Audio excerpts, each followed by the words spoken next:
21st, 2024. Mental health is real. Seek help, end the stigma. On the news this afternoon, stakeholders react ahead of PDP governors meeting. IGP sues former Senator Andy Uba over alleged 400 million naira fraud. Navy dismantles 23 illegal refining sites in Niger Delta. On the foreign scene, Ukraine accuses Russia of launching intercontinental ballistic missile. I'm Ife Chikumoyele with the news.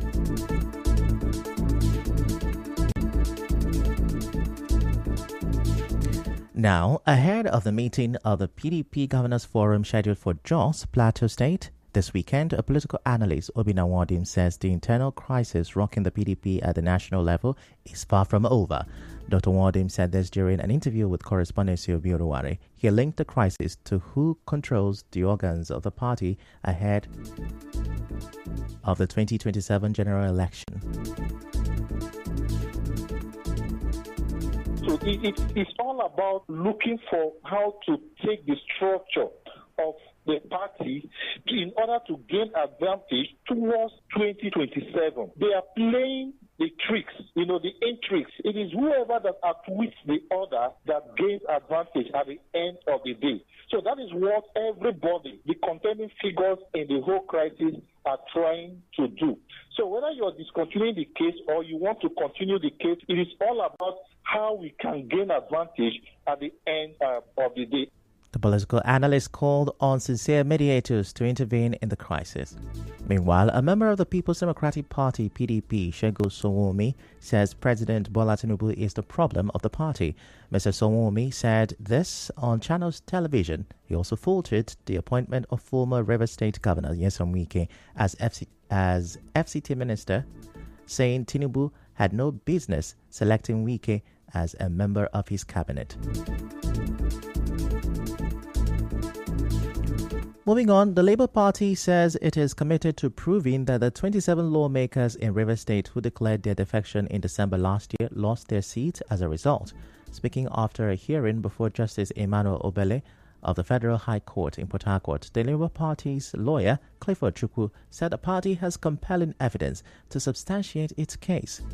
He said among the evidence is a video clip showing Mr. Amehule announcing the defections on behalf of himself and the other 26 lawmakers. The lawyer said the court granted leave to present the video as evidence, but at resumed hearing on Wednesday, Justice Obele opted to address preliminary applications before proceedings to the substantive matter.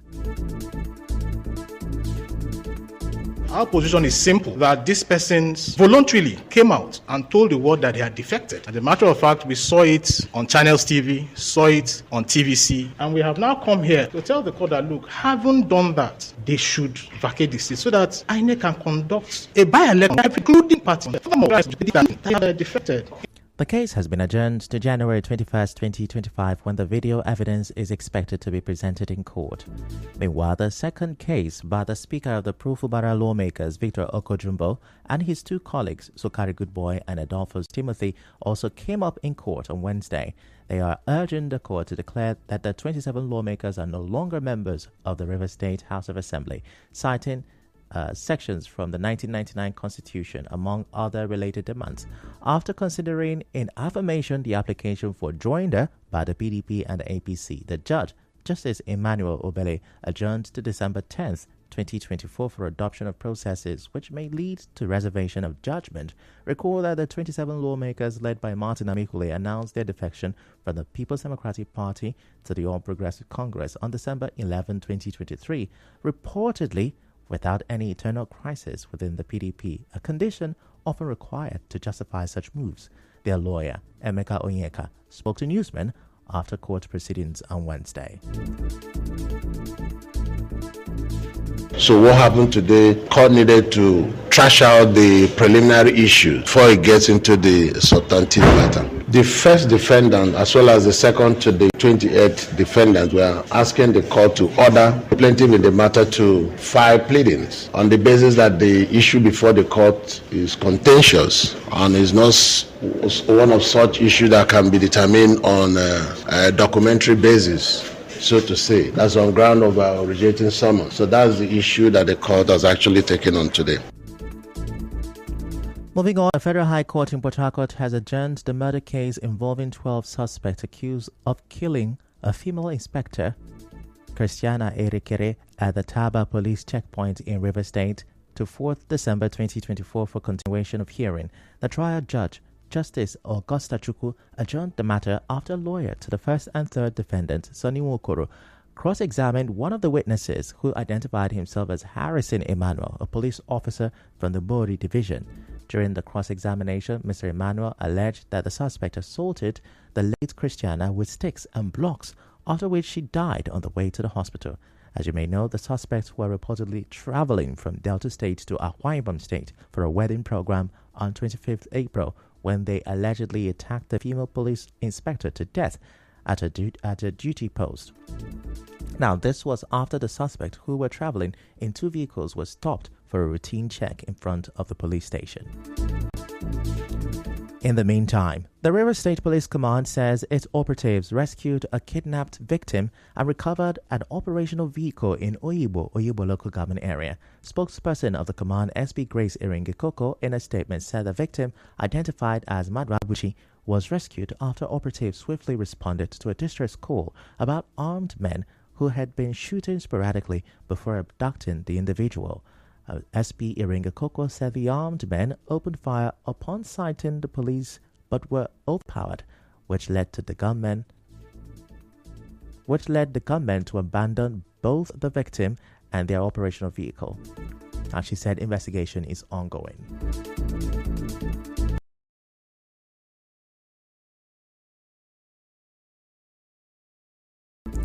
Police operatives, while acting on credible information, coordinated a covert operation at St. Laurenta Street, Oyiwo. During the operation, 25-year-old Gabriel Morris of Mercy Ground, Konkom, Oyibo, was arrested.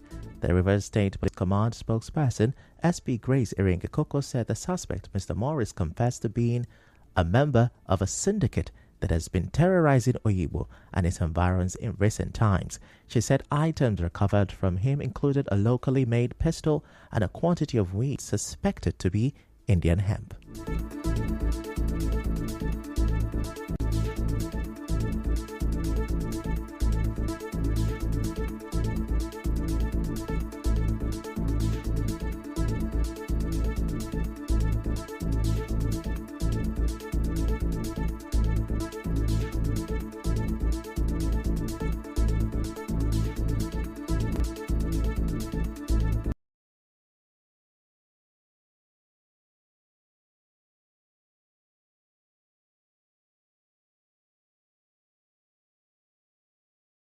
Operations of land developers, real estate development companies, individual developers, and those having boundary conflict, especially in Elele and Abara communities.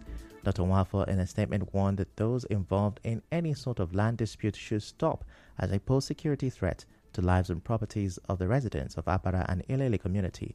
He said the incessant shooting and burning down of houses and properties can no longer be condoned. The Echie local government chairman said all activities relating to land are banned until a committee mandated for the purpose is set up to interface with all parties involved. He said security agents have been briefed on the matter and will arrest and prosecute anyone who violates this directive.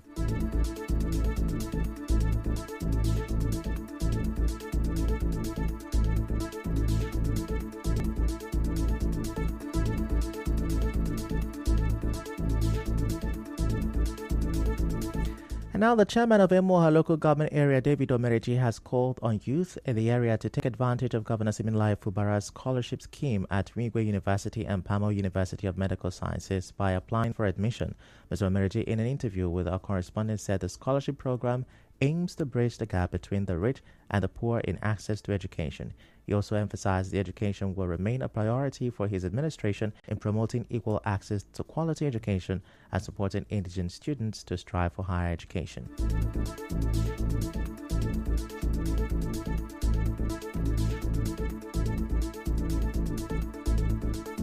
What we have in our hands is a big opportunity to join the best in those universities, and people of Emoha local government will not be left out. With the number of scholarships the governor is giving to students in those universities, the state will soon join the league of super educationally advanced states in the country, and this is what good governance is all about.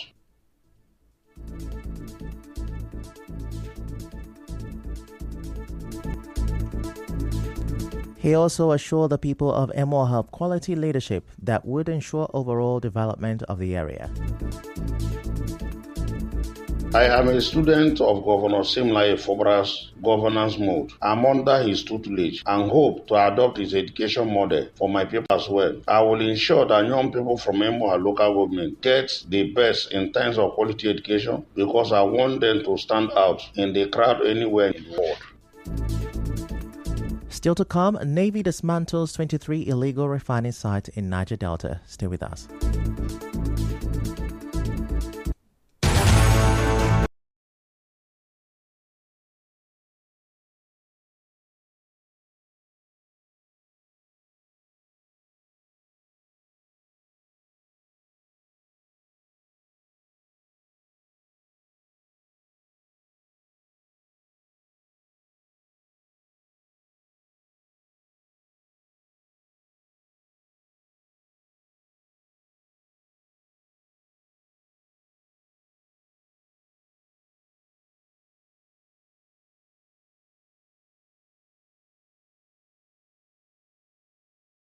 Inspector General of Police Kayode Wetoku to arraign a former lawmaker and Yoba on a 2-count charge bordering on alleged 400 million naira fraud. Presiding Judge Eyang Ekwo fixed February 18, 2025 to take the plea of the defendant following an allegation that he defrauded one George Obo.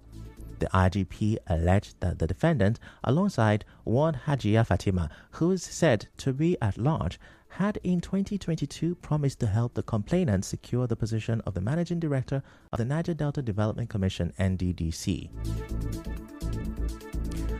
Now, President Bola Tinubu has called on the military across Africa to unite in addressing insecurity and other threats to the continent's unity and stability. The president, who was represented by Vice President Kashim Shettima, gave the charge when he officially declared open the second edition of the Africa Military Games, AMGA, in Abuja. He said no single nation can tackle its security challenges alone.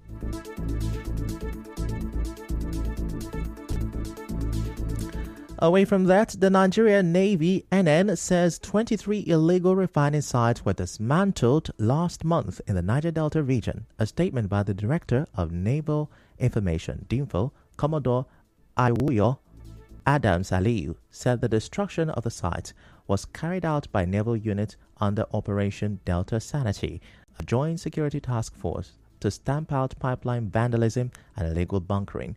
He said significant quantities of stolen crude oil were recovered from criminals in the Niger Delta, adding that the operations were conducted from October 8th. In business, the House of Representatives has mandated electricity distribution companies DISCOs to undertake a 500 billion naira recapitalization to enhance their financial stability and ensure they can efficiently meet their obligations to the public.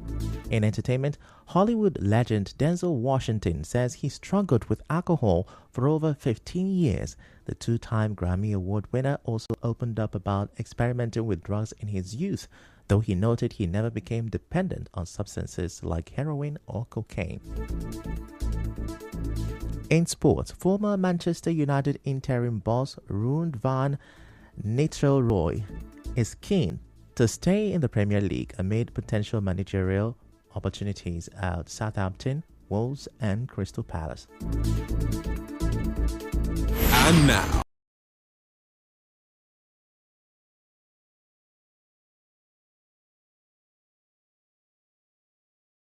has launched an intercontinental ballistic missile from its territory as part of an attack on Thursday morning.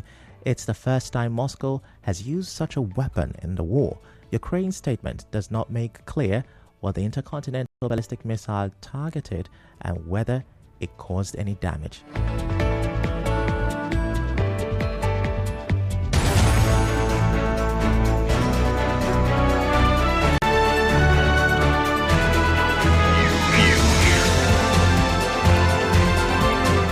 This is the news on 92.3 Nigeria Info.